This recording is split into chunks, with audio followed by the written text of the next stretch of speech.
Hi, Robin Shades here with streamsofenergy.com, sitting once again with Bob, the Wise Fool. And today we're going to cover a subject that I think a lot of you will be very interested in. Now, many people got introduced to the law of attraction through the movie called The Secret. And that is pretty much the first time a lot of people really got the information that we create our own reality.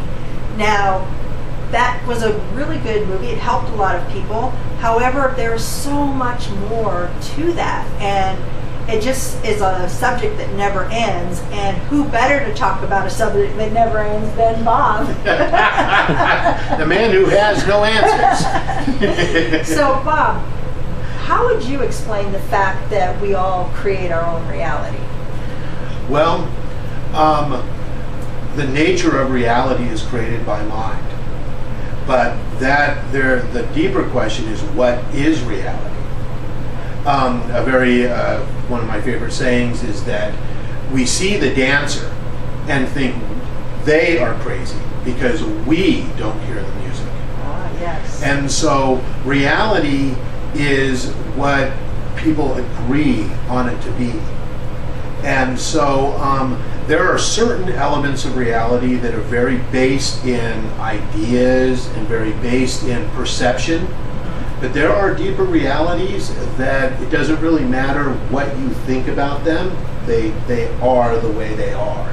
Like the law of gravity. Mm-hmm. There are certain elements of nature or certain inertias that no matter how much you think differently, it will not change. Okay. And that's something that the law of attraction that doesn't really address. It also doesn't really take into account why someone would choose to be born in Ethiopia. Why would someone choose to be born into a place where you watch your child die? That philosophy could only emerge in a culture of very great opulence, where we have a lot of opportunities. In a culture where there is immense suffering, they would never think, I'm creating this. Yeah. This is my mind. And to say it is not to really meet that suffering where it's at. And because in that suffering, no one would choose it. Right. And so and that's where it gets into karma. And I would have to say I don't even understand what karma is, but I think the best way to translate it would be inertia. These like movements of our body and mind and forces in and around us that are beyond our control, but we're part of. We are creating it, but also it's creating us. Oh, I like that. And that's something that the law of attraction doesn't really address because it's very me-oriented. Right. And the reality of it creating us is very unself-oriented. And so it's a dance between those two.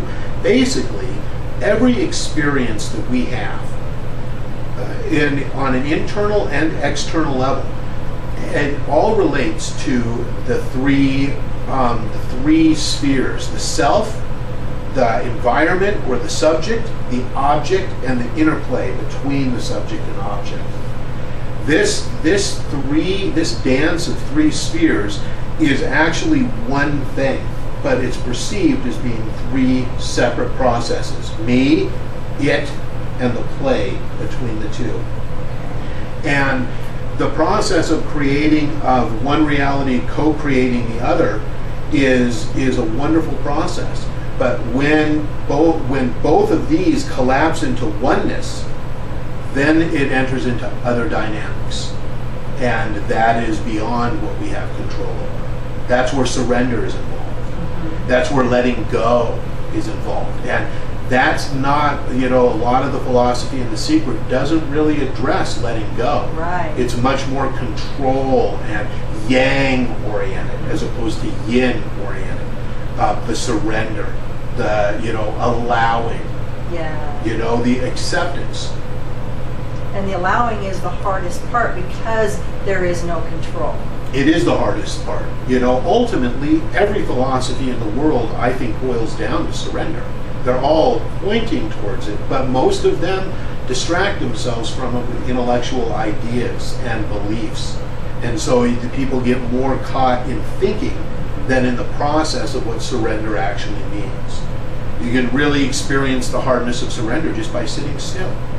Just sitting still and opening up to the immensity of our being can be one of the hardest things for us, because we don't want to surrender. We want to hold on to or control or direct. We think the meditation should be peaceful, or our mind should be calm when we're fearful or worried. And in reality, there is no negative thoughts. One of my favorite teachers, she said, it doesn't matter whether you're thinking about the most beautiful thing in the world or about the most selfish thing in the world. It's all just thinking. And that's something that the law of attraction does not really see. It doesn't see the emptiness of it's all just thinking. And it also doesn't address the fact that it doesn't really matter what you get. It's not going to make you any happier. If you're not happy already. Happiness is nothing to do with manifesting a perfect reality, because deep inside we're afraid it's going to disappear. We all know it's going to disappear. And that is where I come in. That's where the clowns come, when it all disappears. Wow. I'm part of an army. An army of clowns. Oh, and we live inside of you. Oh, well, that was a lovely explanation about that. And I don't know, Bob. I don't know either. I just don't know. See you soon. Robin Shades here at streamsofenergy.com. Remember, spread love and gratitude.